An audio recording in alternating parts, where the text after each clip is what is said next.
पहली तो बात यह है कि बच्चों को कैसा बनाया जाए, इसकी बजाय हमेशा ये सोचना चाहिए खुद को कैसा बनाया जाए। हमेशा हम ये सोचते हैं कि दूसरों को कैसा बनाया जाए,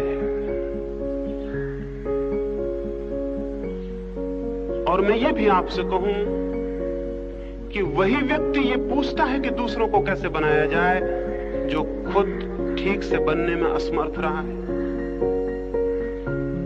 अगर उसके खुद के व्यक्तित्व का ठीक ठीक निर्माण हुआ हो तो जीवन के जिन सूत्रों से उसने खुद को निर्मित किया है, खुद के जीवन में शांति को, स्वयं को पाने की दिशा खोजी है, खुद के जीवन में संगीत पाया है, उन्हीं सूत्रों से, उन्हीं सूत्रों के आधार पर वो दूसरों के निर्माण के लिए भी अनायास अवसर बन जाता है। लेकिन हम पूछते हैं कि बच्चों को कैसे बनाया जाए। इसके पीछे पहली तो बात ये समझ लें कि आपकी बनावट कमजोर होगी, ठीक ना होगी, और ये भी समझ लें कि किसी दूसरे को बनाना डायरेक्टली, सीधे सीधे असंभव है। हम जो भी कर पाते हैं दूसरों के लिए वो बहुत इनडायरेक्ट, बहुत परोक्ष, बहुत पीछे के रास्ते से होता है, सामने के रास्ते से नहीं। कोई मां अपने बच्चों को बनाना चाहे, किसी खास ढंग का अंतर्मुखी बनाना चाहे, सत्यवादी बनाना चाहे, चरित्रवान बनाना चाहे, परमात्मा की दिशा में ले जाना चाहे, तो इस भूल में कभी ना पड़े कि वो सीधे सीधे बच्चे को परमात्मा की दिशा में ले जा सकती। क्योंकि जब भी हम किसी व्यक्ति को किसी दिशा में ले जाने लगते हैं, उसका अहंकार, उस व्यक्ति का अहंकार, चाहे वो छोटा बच्चा ही क्यों ना हो, हमारे विरोध में खड़ा हो जाता है। क्योंकि दुनिया में कोई भी घसीटा जाना पसंद नहीं करता, छोटा बच्चा भी नहीं करता। जब हम उसे ले जाने लगते हैं कहीं और कुछ बनाने लगते हैं, तब उसके भीतर उसकी अहंता, उसका अहंकार, उसका अभिमान हमारे विरोध में खड़ा हो जाता है। वो सख्ती से इस बात का विरोध करने लगता है क्योंकि ये बात उसे आक्रामक, एग्रेसिव मालूम पड़ती है। इसमें आक्रमण है और इस आक्रमण का वो विरोध करने लगता है। छोटा बच्चा है, जैसे उससे बनता है वो विरोध करता है। जिस जिस बात के लिए इंकार किया जाता है वही वही करने को उत्सुक होता है। जिस जिस बात से निषेध किया जाता है वही वही जाता है। जिन जिन रास्तों पर रुकावट डाली जाती है वही रास्ते उसके लिए आकर्षक हो जाते हैं। फ्रायड एक बड़ा मनोवैज्ञानिक हुआ, अपनी पत्नी और अपने बच्चे के साथ एक दिन बगीचे में घूमने गया। जब सांझ को वापस लौटने लगा, अंधेरा गिर गया, तो देखा दोनों ने कि बच्चा कहीं नदारद है। फ्रायड की पत्नी घबराई, उसने कहा कि बच्चा तो साथ नहीं है, कहां गया? बड़ा बगीचा था, मीलों लंबा, अब रात को उसे कहां खोजेंगे? फ्रायड ने क्या कहा? उसने कहा, तुमने उसे कहीं जाने को वर्जित तो नहीं किया था, कहीं जाने को मना तो नहीं किया था? उसकी स्त्री ने कहा, हाँ मैंने मना किया था, फवारे पर मत जाना। तो उसने कहा, सबसे पहले फवारे पर चल के देख लें, 100 में 99 मौके तो ये हैं कि वो वहीं मिल जाए, एक ही मौका है कि कहीं और हो। उसकी पत्नी चुप रही, जाके देखा वो फवारे पर पैर लटकाए हुए बैठा हुआ था। उसकी पत्नी ने पूछा कि ये आपने कैसे जाना? उसने कहा, तो सीधा गणित है। माँ बाप जिन बातों की तरफ जाने से रोकते हैं वे बातें आकर्षक हो जाती हैं। बच्चा उन बातों को जानने के लिए उत्सुकता से भर जाता है कि जाने। जिन बातों की तरफ माँ बाप ले जाना चाहते हैं, बच्चे की उत्सुकता समाप्त हो जाती है, उसका अहंकार जग जाता है, वो रुकावट डालता है, वो जाना नहीं चाहता। आप ये बात जान के हैरान होंगी कि इस तथ्य ने आज तक मनुष्य के समाज को जितना नुकसान पहुंचाया है किसी और ने नहीं। क्योंकि माँ बाप अच्छी बातों की तरफ ले जाना चाहते हैं, बच्चे का अहंकार अच्छी बातों के विरोध में हो जाता है। माँ बाप बुरी बातों से रोकते हैं, बच्चे की जिज्ञासा बुरी बातों की तरफ बढ़ जाती है। माँ बाप इस भांति अपने ही हाथों अपने बच्चों के शत्रु सिद्ध होते हैं। इसलिए शायद कभी आपको यह ख्याल ना आया हो कि बहुत अच्छे घरों में बहुत अच्छे बच्चे पैदा नहीं होते, कभी नहीं होते। बहुत बड़े बड़े लोगों के बच्चे तो बहुत निकम्मे साबित होते हैं।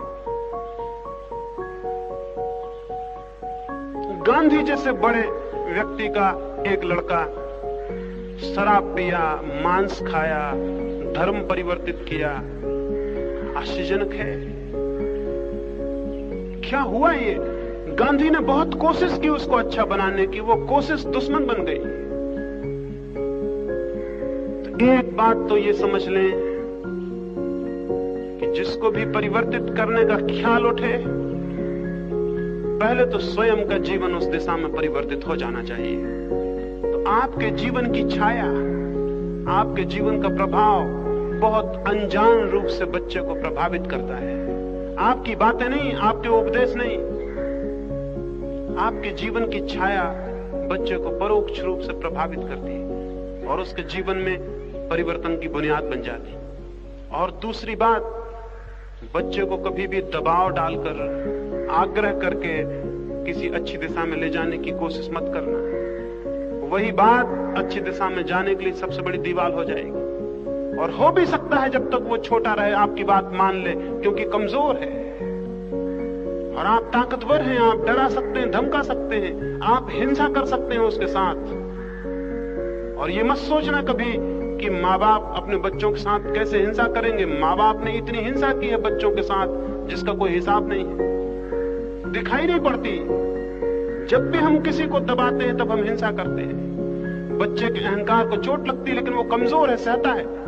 आज नहीं कल जब वो बड़ा हो जाएगा और ताकत उसके हाथ में आएगी, तब तक आप बूढ़े हो जाएंगे, तब आप कमजोर हो जाएंगे, तब वो बदला लेगा। बूढ़े माँ बाप के साथ बच्चों का जो दुर्व्यवहार है उसका कारण माँ बाप ही है। बचपन में उन्होंने बच्चों के साथ जो किया है, बुढ़ापे में बच्चे उनके साथ करेंगे। इसलिए भूल के भी दबाव मत डालना, भूल के भी जबरदस्ती मत करना, भूल के भी हिंसा मत करना। बहुत प्रेम से, अपने जीवन के परिवर्तन से, बहुत शांति से, बहुत सरलता से बच्चों को सुझाना, आदेश मत देना। ये मत कहना कि ऐसा करो। जब भी कोई ऐसा कहता है ऐसा करो, तभी भीतर ये ध्वनि पैदा होती है सुनने वाले की कि नहीं करेंगे। ये बिल्कुल सहज है। उससे ये मत कहना ऐसा करो, उससे यही कहना कि मैंने ऐसा किया और आनंद पाया। अगर तुम्हें आनंद पाना हो तो इस दिशा में सोचना। उसे समझाना, उसे सुझाव देना, आदेश नहीं, उपदेश नहीं। उपदेश और आदेश बड़े खतरनाक सिद्ध होते हैं। उपदेश और आदेश बड़े अपमानजनक सिद्ध होते हैं। छोटे बच्चे का बहुत आदर करना, क्योंकि जिसका हम आदर करते हैं उसको ही केवल हम अपने हृदय के निकट ला पाते हैं। ये हैरानी की बात मालूम पड़ेगी। हम तो चाहते हैं कि छोटे बच्चे बड़ों का आदर करें, हम उनका कैसे आदर करें? लेकिन अगर हम चाहते हैं कि छोटे बच्चे आदर करें माँ बाप का, तो आदर देना पड़ेगा। यह असंभव है कि माँ बाप अनादर दें और बच्चों से आदर पालें। यह असंभव है। बच्चों को आदर देना जरूरी है और बहुत आदर देना जरूरी। उगते हुए अंकुर हैं, उगता हुआ सूरज है। हम तो व्यर्थ हो गए, हम तो चुक गए, अभी उसमें जीवन का विकास होने को है। वो परमात्मा ने एक नए व्यक्तित्व को भेजा है, वो उभर रहा है। उसके प्रति बहुत सम्मान, बहुत आदर जरूरी है। आदर पूर्वक, प्रेम पूर्वक, खुद के व्यक्तित्व के परिवर्तन के द्वारा उस बच्चे के जीवन को भी परिवर्तित किया जा सकता है। अंतर्मुखी बनाने के लिए पूछा है। अंतर्मुखी तभी कोई बन सकता है जब भीतर आनंद की ध्वनि गूंजने लगे। हमारा चित्त वहीं चला जाता है जहां आनंद होता है। अभी मैं यहां बोल रहा हूं, अगर कोई वहां एक वीणा बजाने लगे और गीत गाने लगे, तो फिर आपको अपने मन को वहां ले जाना थोड़ी पड़ेगा, वो चला जाएगा। आप अचानक पाएंगे कि आपका मन मुझे नहीं सुन रहा है, वो वीणा सुनने लगा। मन तो वहां जाता है जहां सुख है, जहां संगीत है, जहां रस है। बच्चे बहिर्मुखी इसलिए हो जाते हैं कि वो माँ बाप को देखते हैं दौड़ते हुए बाहर की तरफ। एक माँ को वो देखते हैं बहुत अच्छे कपड़ों की तरफ दौड़ते हुए, देखते हैं गहनों की तरफ दौड़ते हुए, देखते हैं बड़े मकान की तरफ दौड़ते हुए, देखते हैं बाहर की तरफ दौड़ते हुए। उन बच्चों का भी जीवन बहिर्मुखी हो जाता है। अगर वे देखें एक माँ को आंख बंद किए हुए और उसके चेहरे पर आनंद झरते हुए देखें, और वे देखें एक माँ को प्रेम से भरे हुए और वे देखें एक माँ को छोटे मकान में भी प्रफुल्लित और आनंदित, और वे कभी कभी देखें कि माँ आंख बंद कर लेती है और किसी आनंद के लोक में चली जाती है। वे पूछेंगे कि ये क्या है, कहाँ चली जाती हो। वे अगर माँ को ध्यान में और प्रार्थना में देखें, वे अगर किसी गहरी तल्लीनता में उसे डूबा हुआ देखें, वे अगर उसे बहुत गहरे प्रेम में देखें, तो वे जानना चाहेंगे कि कहाँ जाती हो, ये खुशी कहाँ से आती है, ये आंखों में शांति कहाँ से आती है, ये प्रफुल्लता चेहरे पर कहाँ से आती है, ये सौंदर्य, ये जीवन कहाँ से आ रहा है। वे पूछेंगे, वे जानना चाहेंगे, और वही जानना, वही पूछना, वही जिज्ञासा, फिर उन्हें मार्ग दिया जा सकता है। तो पहली तो जरूरत है कि अंतर्मुखी होना खुद सीखें। अंतर्मुखी होने का अर्थ है घड़ी दो घड़ी को 24 घंटे के जीवन में सब बातें चुप हो जाएं, मौन हो जाएं। भीतर से आनंद को उठने दें, भीतर से शांति को उठने दें, सब तरह से मौन और शांत होकर घड़ी दो घड़ी को बैठ जाएं। जो माँ बाप 24 घंटे में भी घंटे दो घंटे को मौन होकर नहीं बैठते, उनके बच्चों के जीवन में मौन नहीं हो सकता। जो माँ बाप घंटे दो घंटे को घर में प्रार्थना में लीन नहीं हो जाते हैं, ध्यान में नहीं चले जाते हैं, उनके बच्चे कैसे अंतर्मुखी हो सकेंगे। बच्चे देखते हैं माँ बाप को कलह करते हुए, द्वंद्व करते हुए, संघर्ष करते हुए, लड़ते हुए, दुर्वचन बोलते हुए। बच्चे देखते हैं माँ बाप के बीच कोई बहुत गहरा प्रेम का संबंध नहीं देखते, कोई शांति नहीं देखते, कोई आनंद नहीं देखते, उदासी, ऊब, घबराहट, परेशानी देखते हैं। ठीक इसी तरह की जीवन की दिशा उनकी हो जाती है। बच्चों को बदलना हो तो खुद को बदलना जरूरी है। अगर बच्चों से प्रेम हो तो खुद को बदल लेना एकदम जरूरी है। जब तक आपके कोई बच्चा नहीं था, तब तक आपकी कोई जिम्मेवारी नहीं थी। बच्चा होने के बाद एक अद्भुत जिम्मेवारी आपके ऊपर आ गई।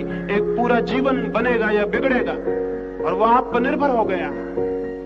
अब आप जो भी करेंगी उसका परिणाम उस बच्चे पर होगा। अगर वो बच्चा बिगड़ा, अगर वो गलत दिशाओं में गया, अगर दुख और पीड़ा में गया, तो उसका पाप किसके ऊपर होगा। बच्चे को पैदा करना आसान, लेकिन ठीक अर्थों में मां बनना बहुत कठिन है। बच्चे को पैदा करना तो बहुत आसान है, पशु पक्षी भी करते हैं, मनुष्य भी करते हैं, भीड़ बढ़ती जाती है दुनिया में, लेकिन इस भीड़ से कोई हल नहीं है। मां होना बहुत कठिन है। अगर दुनिया में कुछ स्त्रियां भी मां हो सके तो सारी दुनिया दूसरी हो सकती है। मां होने का अर्थ है इस बात का उत्तरदायित्व कि जिस जीवन को मैंने जन्म दिया है, अब उस जीवन को ऊंचे से ऊंचे स्तरों तक, परमात्मा तक पहुंचाने की दिशा पर ले जाना मेरा कर्तव्य है। और इस कर्तव्य की छाया में मुझे खुद को बदलना होगा, क्योंकि जो व्यक्ति भी दूसरे को बदलना चाहता हो, उसे अपने को बदले बिना कोई रास्ता नहीं है।